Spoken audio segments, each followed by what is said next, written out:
Bueno, hermanos, buenas tardes.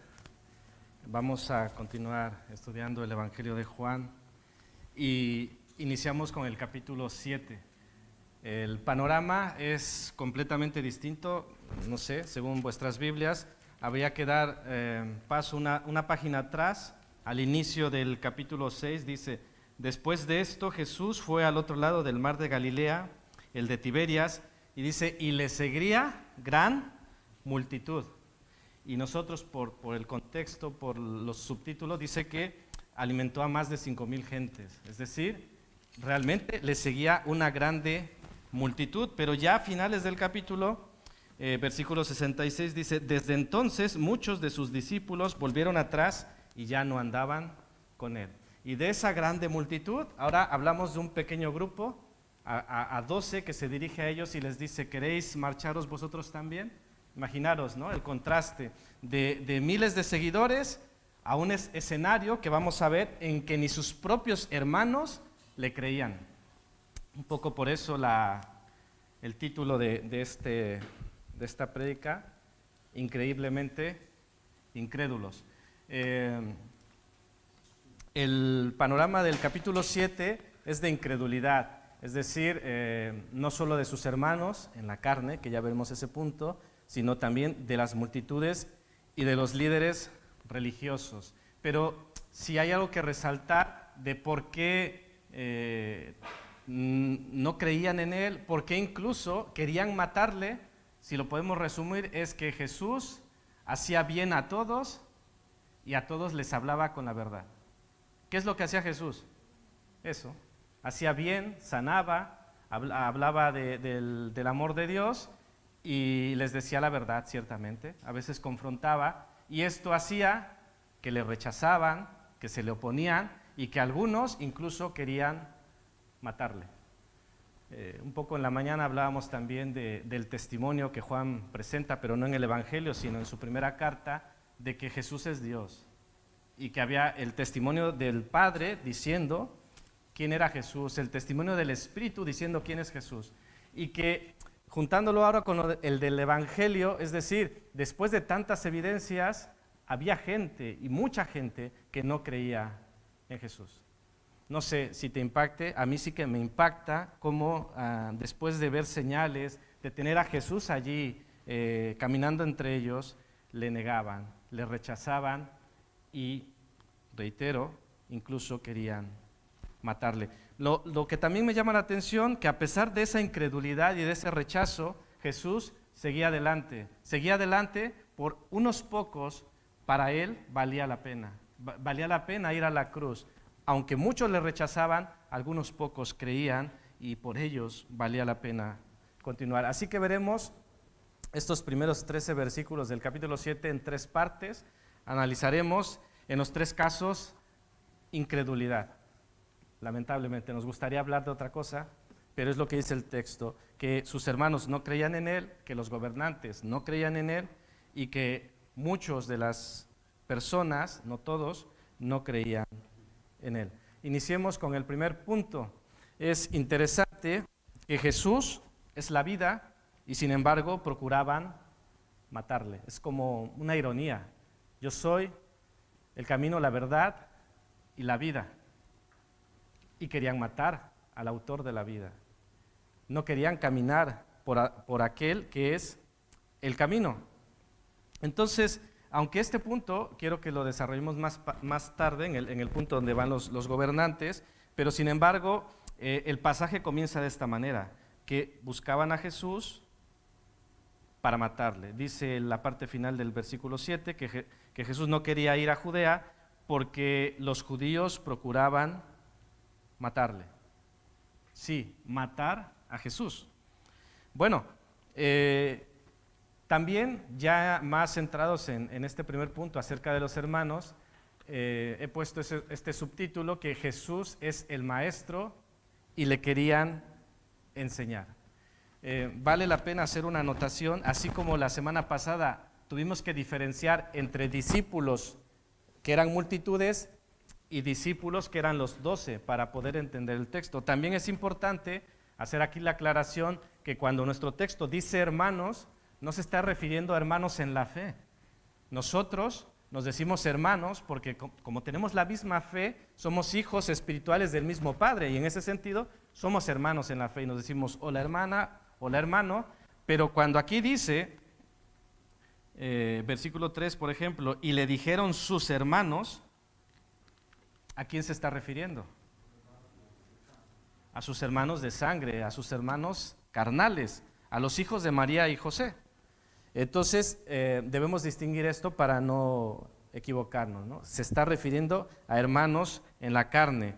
Se menciona por primera vez en el capítulo 2, versículo 12, hay una mención de ellos, dice 2:12. Después de esto descendieron a Capernaum él, o sea, Jesús, su madre, sus hermanos y sus discípulos. O sea, sus discípulos en este tiempo no eran sus hermanos, como nosotros hoy somos hermanos, sino que se distinguía a sus hermanos y sus discípulos y estuvieron allí no muchos días. Y luego, por nombre, se mencionan en Mateo 13:55. Pero bueno, el punto principal no es esto, solo hacer la aclaración de discípulos y hermanos. Vamos al contexto en cuanto al tiempo. Era una fecha importante, dice nuestros versículos, el versículo 2, 7:2 dice, estaba cerca la fiesta de los judíos, la de los tabernáculos. Entonces, esto también nos da mucha información, porque el versículo 1 dice que Jesús estaba en Galilea y no quería ir a Judea, pero como era la fiesta de los tabernáculos, ¿qué tenía que hacer Jesús? Tenía que ir a Judea.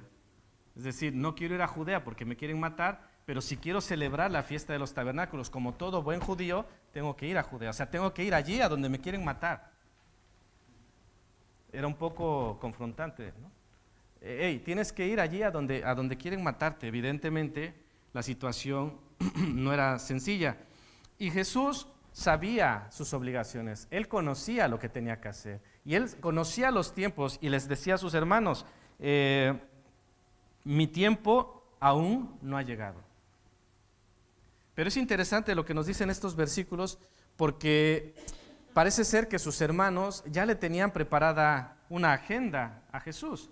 Le decían, sal de aquí y vete a Judea para que también tus discípulos vean las obras que haces, porque ninguno que procura darse a conocer hace algo en secreto. Si estas cosas haces, manifiéstate al mundo.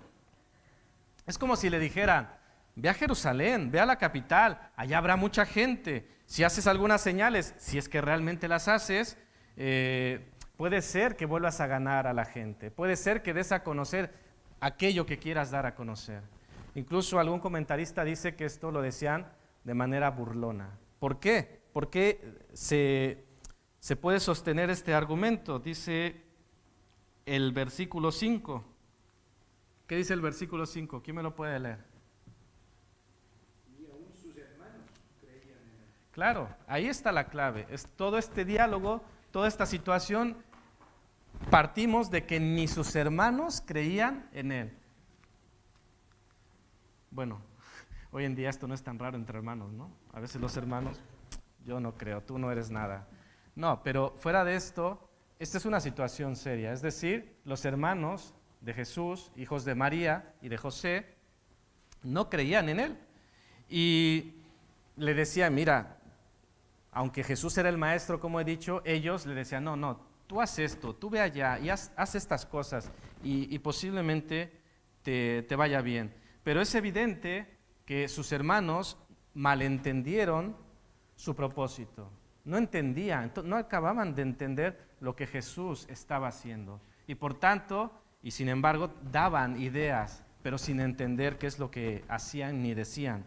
También malentendieron los tiempos. Jesús claramente dice, vosotros podéis ir allá, no pasa nada, pero en el caso mío no es mi tiempo.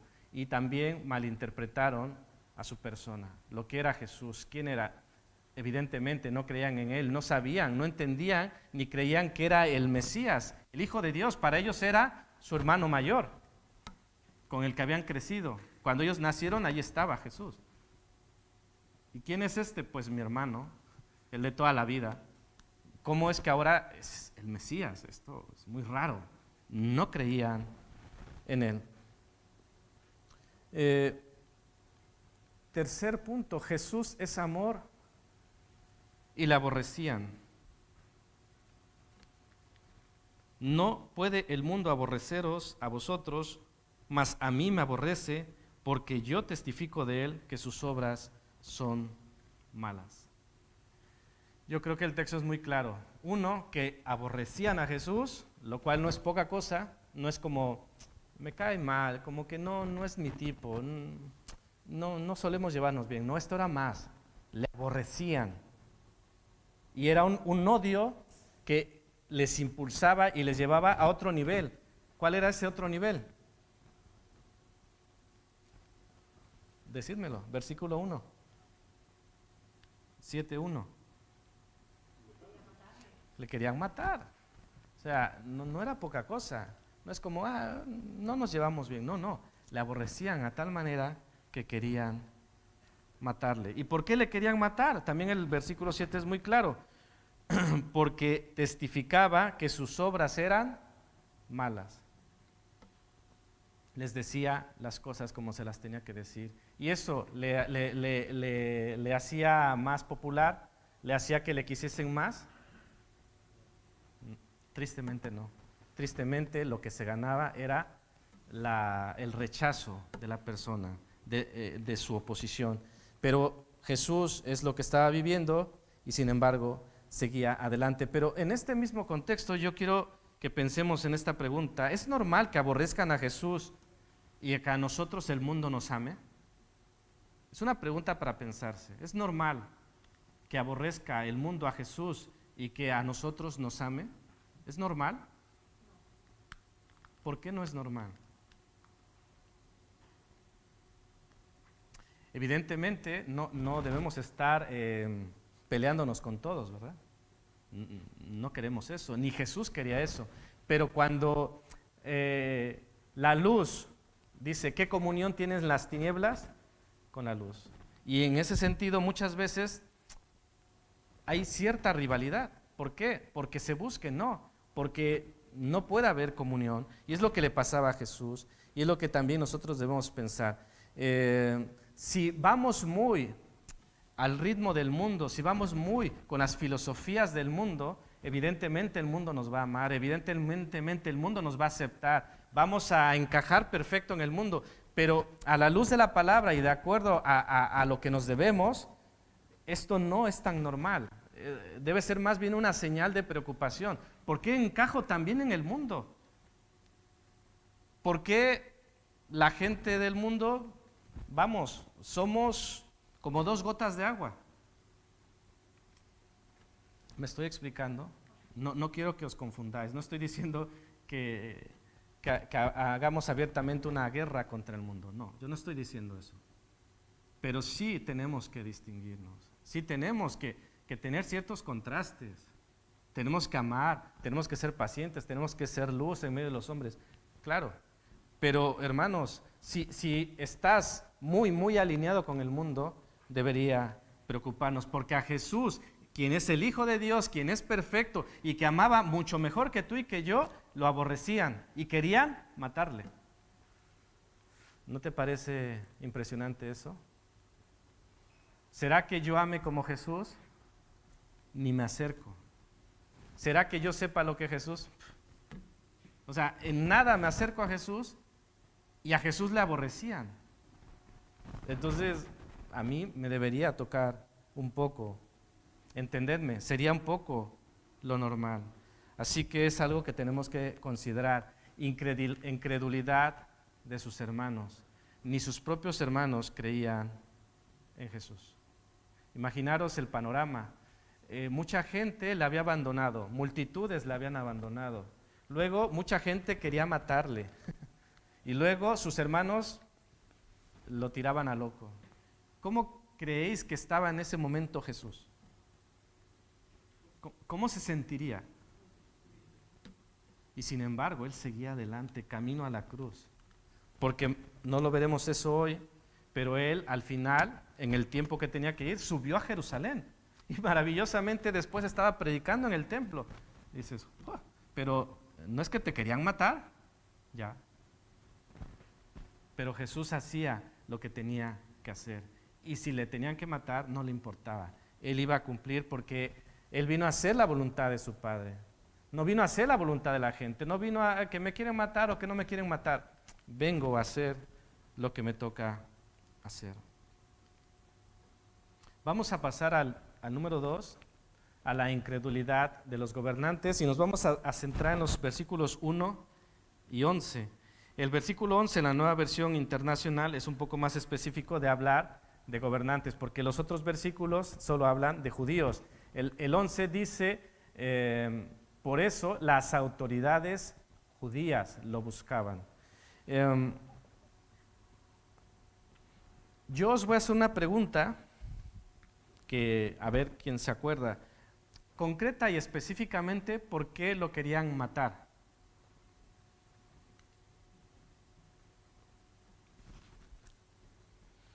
Podemos retroceder al capítulo 5, 15 y 16. Dice, el hombre se fue y dio aviso a los judíos que Jesús era el que le había sanado. Y dice versículo 16, y por esta causa los judíos perseguían a Jesús y procuraban matarle, porque hacía estas cosas en el día de reposo. Esto hace no sé cuántos domingos lo estudiamos, pero es la razón por la que perseguían a Jesús, porque querían matarle y sobre todo había sanado a un paralítico, pero ¿cuál era la razón que ellos argumentaban para decir que eso estaba mal? ¿Alguien recuerda? Porque era el día de reposo, es decir, tú has sanado a un hombre, pero eso no importa, lo que importa y lo que está mal es que lo has hecho en el día de reposo. Legalismo en toda la palabra. Pero bueno, esa es la razón por la que le querían matar.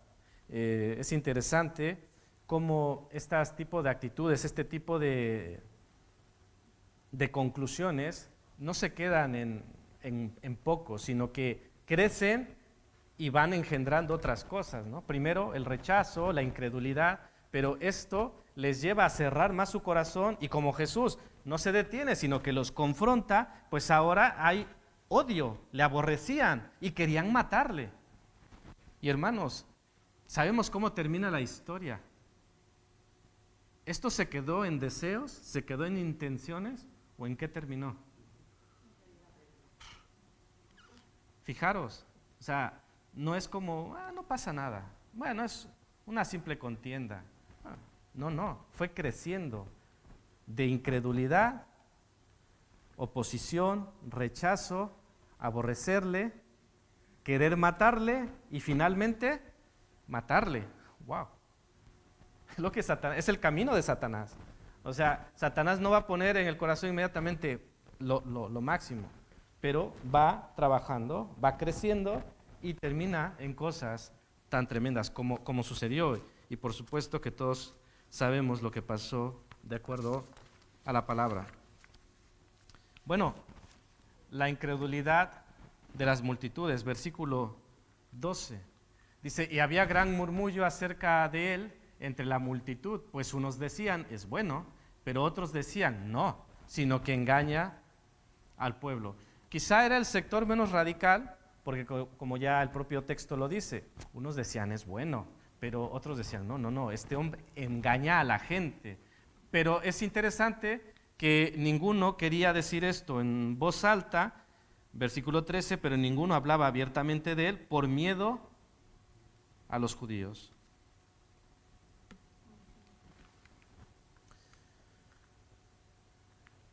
¿Quién está detrás, hermanos, de la incredulidad?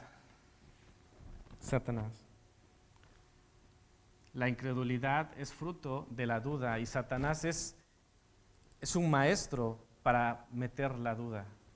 Lo hizo desde el principio, es un arma que utilizó desde el principio. Con que Dios ha dicho que no, de todo árbol del huerto no podéis comer, y eso no había dicho Dios, cambió la frase. Y Eva le responde que sí pueden comer, pero de este no, porque dice que moriremos. Y ahí es donde mete la duda, dice, no moriréis. O sea, Dios dice, moriréis, y Satanás dice, no moriréis, contradiciendo la verdad de nuestro Dios. Así que, hermanos, es muy triste ver incredulidad en varios sectores. Y Jesús se encuentra ante esta situación, con sus hermanos, con las multitudes y con los líderes religiosos queriendo acabar con su vida.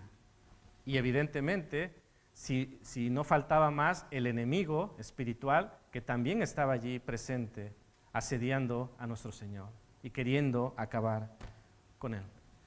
Bueno, yo creo que podemos pasar a algunas conclusiones después de haber visto a lo que se estaba enfrentando Jesús. Y esto es solo el comienzo del capítulo 7. Más adelante vemos cómo se desarrolla esto y el panorama no cambia, no se hace mejor.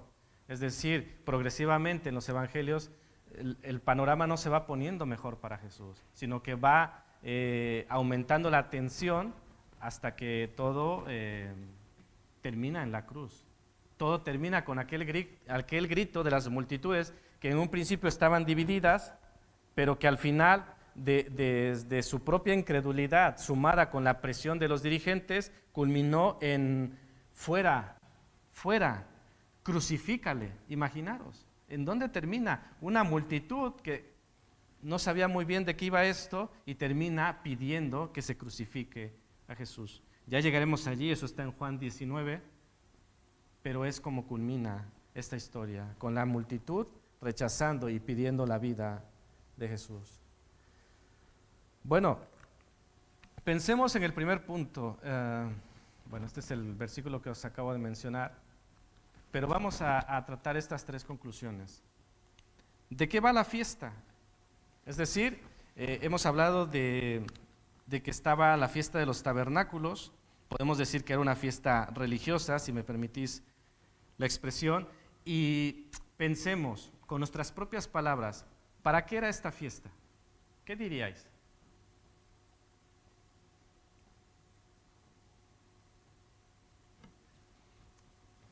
Si queremos decirlo de forma muy general, bueno, era una forma de recordar cómo Dios había estado con ellos a través del desierto, cómo les había acompañado. Por eso, como ellos en el desierto iban en tiendas, pues era la fiesta de los tabernáculos, de cómo Dios había estado proveyendo cada día. 40 años no les faltó nada. El Señor había estado presente y era también una forma de adorarle, una forma de reconocerle.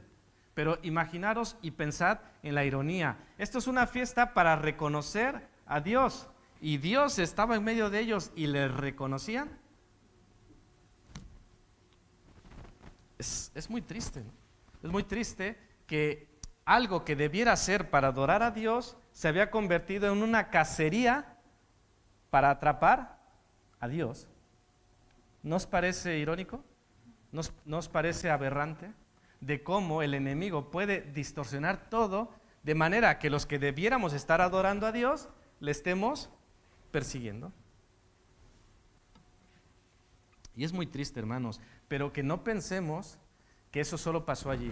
El enemigo sigue siendo igual de sabio y de inteligente para engañar, y que nosotros podemos ser presa de lo mismo, de ser engañados, y los que debiéramos adorar a Dios, los que deberíamos expandir el reino, los que deberíamos ser luz, podemos estar siendo obstáculos para que la gente no venga a Cristo. Y esto no debe sonarnos tan extraño. Mucha gente, cuando se le testifica, dice, no, yo no quiero saber nada de Dios, porque un pastor, o porque un sacerdote, o porque hicieron esto o aquello. Y entonces los que debiéramos ser luz, ¿qué terminamos siendo?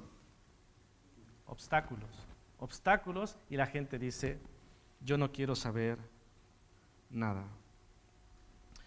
Bueno, sus hermanos subían a Jerusalén, iban a la fiesta, iban al servicio religioso, si podemos decirlo, pero es lamentable que ellos no entendían el corazón de la fiesta. Es decir, yo voy porque la ley dice que tengo que ir, la ley dice que tengo que hacer ciertas cosas allí, y vale, pues cumplo y ya está.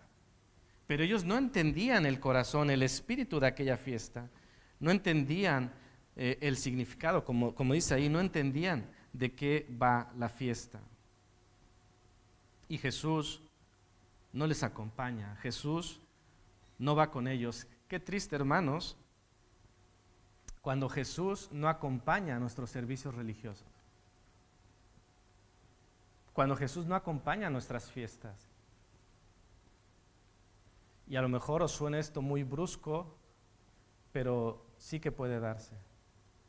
Cuando nosotros presentamos una adoración, un fuego extraño, algo que no entiendo. Vengo a la iglesia, pero no entiendo realmente qué significa ir a la iglesia. No entiendo qué significa adorar a Dios. No entiendo realmente qué es creer en Dios. No entiendo ni practico ser un adorador en espíritu y en verdad, que es lo que el Señor espera, porque tales adoradores busca a Dios que ¿qué? ¿Cuáles son los adoradores que Dios busca? Los que le adoran en espíritu y en verdad. Entonces, Dios no busca adoradores, pues, que no se enteren de qué va. Dios busca adoradores que sepan de qué se trata. Dios busca adoradores que le busquen con todo su corazón. Es lo que el Señor busca. Y tristemente sus hermanos, un ejemplo de que ellos no entendían, no se enteraban, y que esto también sucede en algunas partes y nos puede suceder si no es que nos ponemos las pilas, como se dice. Entonces, hermanos, que sepamos muy bien de qué va la fiesta. Esto a lo mejor os parecerá demasiado, pero en ocasiones se puede preguntar a una persona que lleva años en el Evangelio, y preguntas tan sencillas como, ¿qué es ser cristiano? ¿Qué significa? ¿Qué implica? ¿Para qué es ser cristiano? ¿Cómo puedo ser cristiano? Y hay gente de años que se puede quedar bloqueada, que no tenga respuesta para estas preguntas. ¿Y cuál es la razón por la cual no tienen respuesta para estas preguntas? ¿Qué diríais?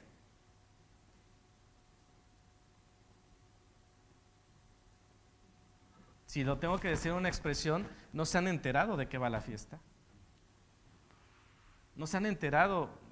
Es que voy porque así me han enseñado, porque me llevan, o por cualquier otra razón, porque me siento bien, porque recargo pilas. Pero, hermanos, no se trata solo de eso. Se trata de entender qué significa la fiesta. Y en este caso, estaban haciendo muchas cosas menos adorar a Dios. Y la historia nos lo dice de esa manera tan irónica. Celebraban a Dios, Dios estaba en medio de ellos y le rechazaban. Es la ilustración más clara de lo distorsionado que estaba la adoración en Israel. Dios en medio de ellos, Emmanuel, Dios con nosotros, y ellos en cacería, que le querían matar, le rechazaban y no creían en él. Yo creo que es un punto muy, muy fuerte y de alta reflexión para nosotros. Pasemos al siguiente, discernir los tiempos, versículos 6 y 7. Es interesante esta frase también, hermanos, porque Jesús decía, mi tiempo aún no ha llegado. Y no es la única parte en los evangelios que aparece este tipo de expresiones, ¿no? En otra parte dice que muchos querían echarle mano a Jesús, pero nadie hizo nada, pasó en medio de ellos. ¿Por qué? Porque su tiempo no había llegado. Entonces, nosotros, hermanos, así como Jesús, que tenía un calendario divino y este regía sus acciones, nosotros también debemos ser conscientes de nuestro momento histórico. Lo siento, lo hice a propósito, para que se escuchara más.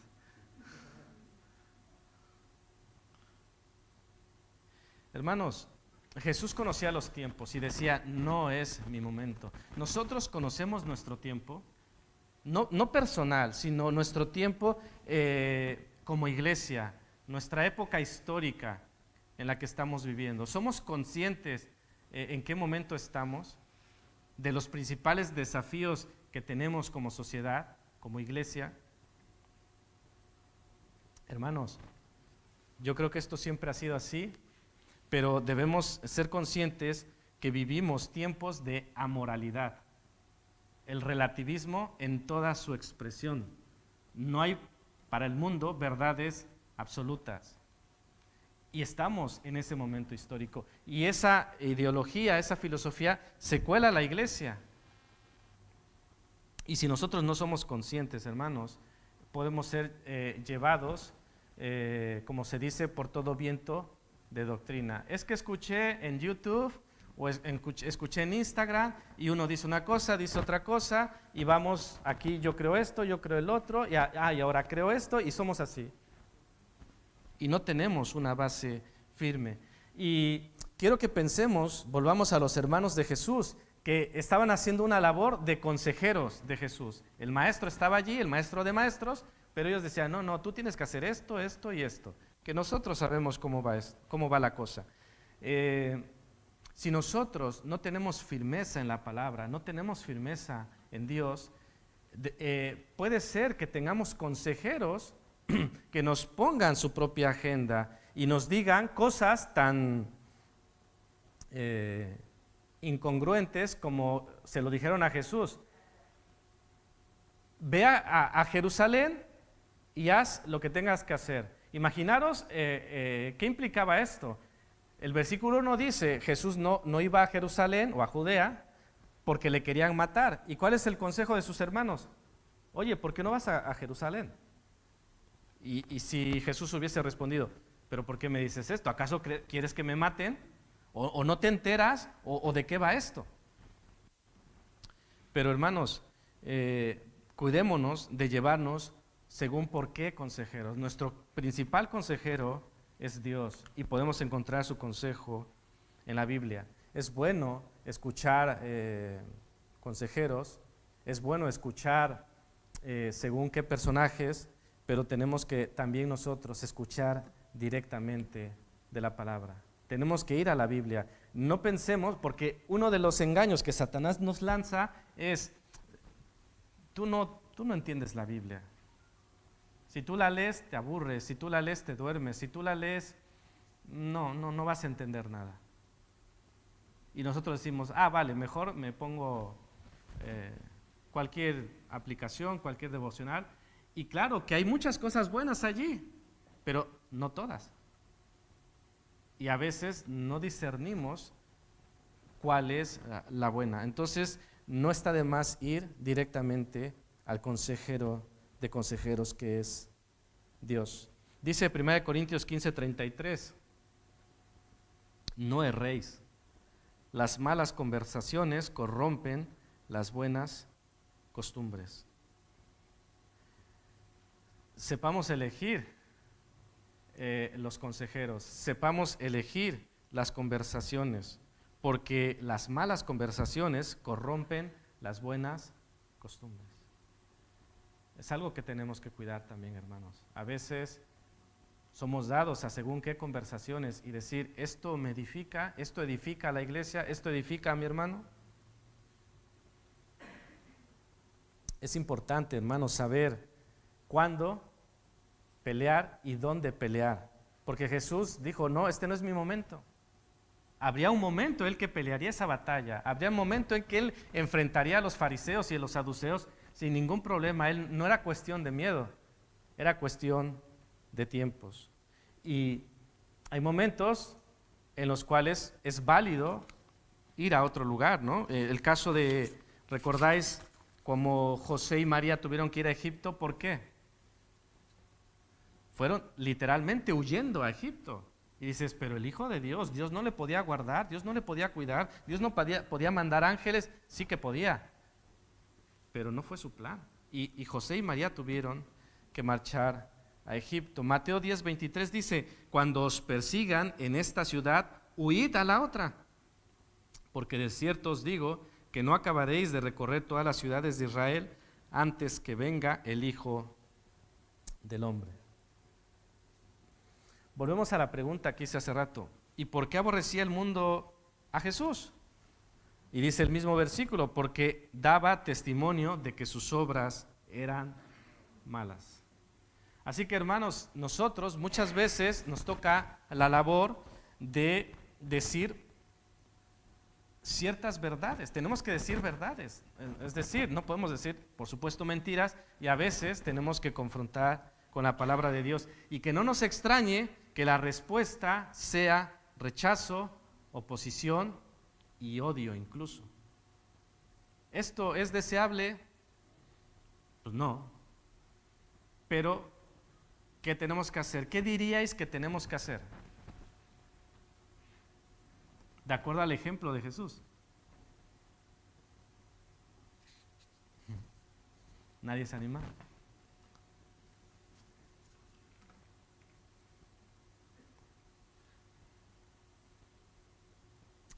¿Qué tenemos que hacer, hermanos?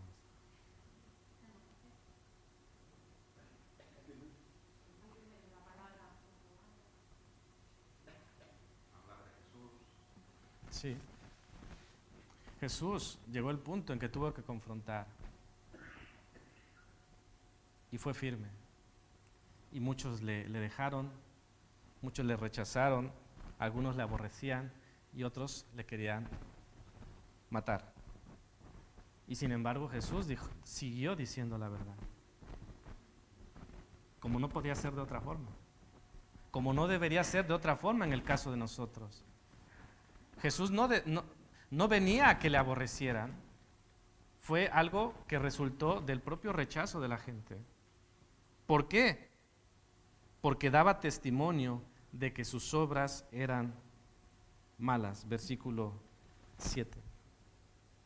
Así que, hermanos, cuando nosotros testificamos de Jesucristo, no nos extrañe ese rechazo. Nos llamarán locos, se burlarán, pero persiguieron a Pablo, se burlaron de Ezequías, rechazaron a Jesús, aborrecieron a Jesús, mataron a Jesús. Hermanos, ¿qué podemos esperar nosotros? ¿Qué expectativas podríamos tener si realmente predicamos el verdadero evangelio? Por supuesto, deseamos y esperamos la otra opción, que también puede ser, que crean y que vengan a los pies de Cristo. Y como para Jesús valió la pena, para nosotros también debe valer la pena, aunque algunos rechacen. Bueno, vayamos al punto número 3, temor al hablar de Jesús, basado en el versículo 13. El versículo 13 nos habla que muchos temían a los judíos. Había una atmósfera de temor. Tenían su opinión, el tema en boga era Jesús, unos que era bueno, otros que engañaba, pero al final como que andaban con cuidado, porque temían a los judíos. Y como judíos había un temor muy sustentado. Por ejemplo, Juan 9:22 dice: esto dijeron sus padres porque tenían miedo de los judíos, por cuanto los judíos ya habían acordado que si alguno confesase que Jesús era el Mesías, fuera expulsado de la sinagoga. Y claro, esto a lo mejor para nosotros no tiene mucho significado, pero para un judío ser expulsado de la sinagoga era un gran castigo. Y bueno, había otros castigos, ¿no? Quizá a lo mejor este era el menor, porque ya vemos qué castigo querían poner a Jesús por haber sanado a un paralítico en el día de reposo. Imaginaros, o sea, qué cosa tan grave había hecho, ¿no? Y por esto querían matarle. Bueno, hermanos, en el día de hoy cada vez se aprueban más leyes que nos irán prohibiendo ir diciendo según qué cosas. Aún cosas bíblicas, o sea, no cosas fuera de lugar, cosas que digamos, bueno, estás demente, no, cosas que Dios defiende, que Dios dice sobre temas muy actuales, ¿no? Tema homosexualidad, lo que es ideología de género. Y claro, calla, no digas eso.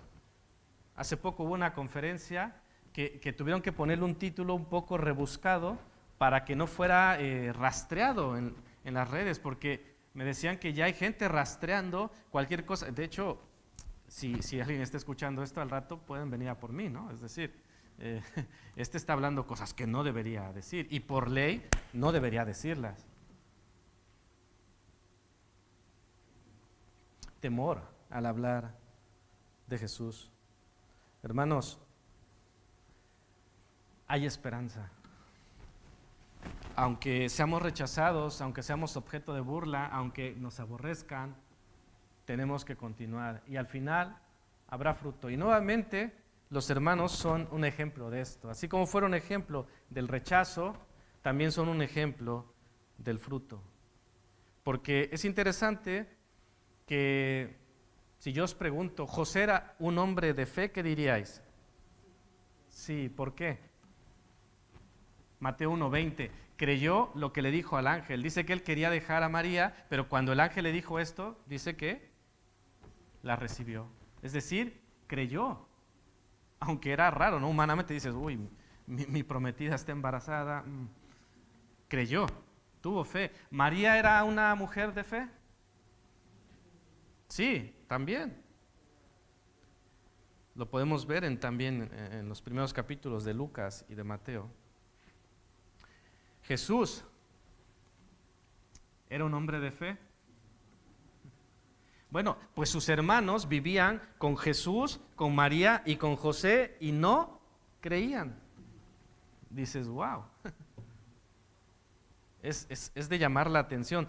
Pero también es de llamar la atención que estos incrédulos, después de la resurrección de Jesucristo, ¿qué pasó? Creyeron. Incluso Jacobo fue una figura importante en la iglesia de Jerusalén. Entonces, nosotros debemos, aunque haya temor, aunque haya represalias, debemos dar testimonio de Jesucristo. Si nos ayuda leer lo que dice Mateo 10, 31 al 33, pues que así sea, que nos ayude. Dice, así que no temáis, más valéis vosotros que muchos pajarillos.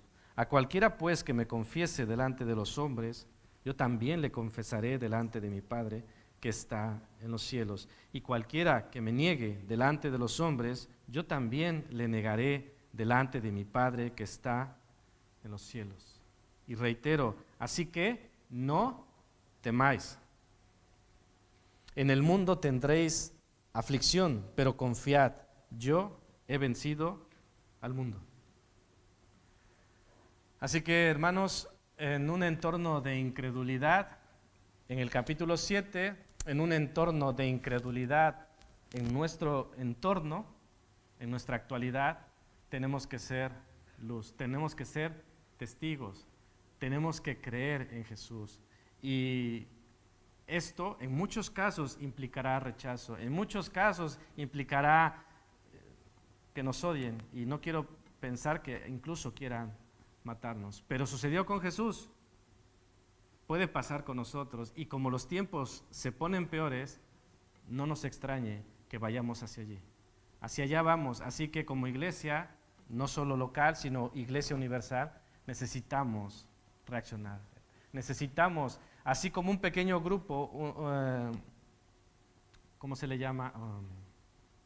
Un pequeño colectivo está cambiando leyes y nosotros estamos un poco dormidos. Tendríamos que ser un colectivo que se manifieste, que no solo que se manifieste en el plan negativo, sino que salgamos y reflejemos esa imagen de Cristo y seamos luz a las naciones para que glorifiquen a nuestro Padre que está en los cielos. Así que, hermanos, ese es el rechazo. No nos dejemos llevar por la incredulidad, que no nos contagiemos, sino que por lo contrario, que nosotros podamos ser de testimonio. Y que el Señor nos dice, no temas, yo he vencido al mundo. Y al final habrá quien crea. Evidentemente habrá quien no crea, pero por aquellos que crean valdrá la pena. Que el Señor los bendiga.